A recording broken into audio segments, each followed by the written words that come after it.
Mes amis, je suis inquiet pour le petit Macron. J'ai l'impression qu'il manque un peu de bouteille au regard de l'ambition qui est la sienne. Ainsi, ce week-end, il a dû encaisser une grave déconvenue. Son parrain politique, le maire de Lyon, Gérard Collomb, qui n'est pas une lumière, il faut le dire, avait organisé dans la capitale des Gaulois, chère à Sarkozy, un grand pince-fesse social-libéral destiné à donner à son poulain une stature internationale, puisqu'il devait accueillir des invités de prestige, comme le ministre allemand de l'économie et dirigeant du SPD, Sigmar Gabriel, le premier ministre italien, Matteo Renzi, et accessoirement les Français Jean-Louis Borloo et Pierre Moscovici. Et à votre avis, que s'est-il passé ? François Hollande, président de la République française, a décroché son téléphone et il a appelé Sigmar Gabriel, lequel lui a répondu « Ah, so, bien sûr, François, nicht problème, je vais battre en retraite pour une fois, ah, humour germanique ». Ensuite, il a appelé Matteo Renzi, qui lui a répondu « Ma oui, Francesco, je comprends, une petite conne, bien sûr, j'annule subito presto, bacio bello ». Enfin, il a appelé Moscovici, qui lui a répondu « Oui, chef, bien sûr, chef, évidemment, chef, c'est compris, chef ». Je ne vous raconte pas ce qu'a répondu Jean-Louis Borloo au président, ce n'était pas intelligible, il l'a appelé après 11 h du matin, grosse erreur. Bref, tous les invités de prestige se sont carapatés sous la pression de l'Élysée et notre petit Macron s'est retrouvé avec Frédéric Lefebvre, Cyril Eldin et l'ancien ministre de Jacques Chirac, Renaud Dutreil, dont le moins qu'on puisse dire est qu'il n'a pas laissé une trace indélébile dans l'histoire.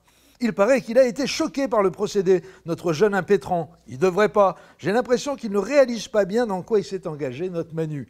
Une campagne présidentielle en France, c'est une course pour accéder au trône. Ça se règle à coups de dague dans le dos ou à l'arsenic dans la tête de veau. C'est violent et on ne fait pas de prisonniers. C'est pas un tournoi de savates, mais un combat de rue, du free fight où tous les coups sont permis.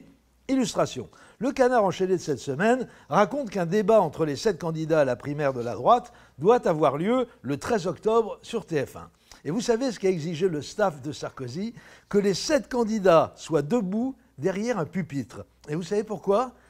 Parce que Sarko espère que du haut de ses 71 ans, après 2h30 de débat, Alain Juppé termine épuisé.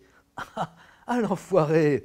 Mais je suis certain qu'il espère encore mieux, que Juppé s'écroule littéralement sur place pour qu'il puisse l'achever à grands coups de talonnette cloutée. Des bêtes sauvages, je vous dis. C'est quand même vicieux le coup du pupitre. Eh les gars, j'ai une autre idée. Exiger qu'il y ait un projecteur super puissant au-dessus de chaque candidat. Dans le jargon de la scène, on appelle ça une douche, histoire de bien lui chauffer la peau du crâne aux bonzes bordelais. Et surtout, interdit d'aller pisser pendant les écrans de pub. Il a qu'à venir avec sa poche, le vieux. Des animaux, je vous dis.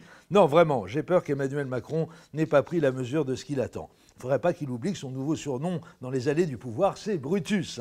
De toute évidence, il ne réalise pas. Ainsi, à propos du Parti socialiste et de Les Républicains, il a déclaré ce week-end « C'est l'amicale des boulistes sans l'amitié et sans les boules ». Mais bien sûr qu'ils en ont des boules puantes qui vont te balancer dans les pattes dès que tu deviendras un peu trop menaçant dans les sondages. Et puis qu'est-ce que c'est que cette histoire d'amitié ? La campagne a commencé, faut redescendre sur terre, Manu, faut pas rêver. Manu, rêver, jeu de mots.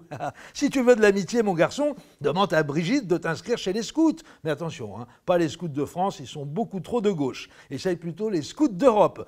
Je sais qu'en ce moment, tu es très branché week-end crapuleux au Puy du Fou avec De Villiers ou brunch à la bonne franquette avec les curés de choc de la Manif pour tous.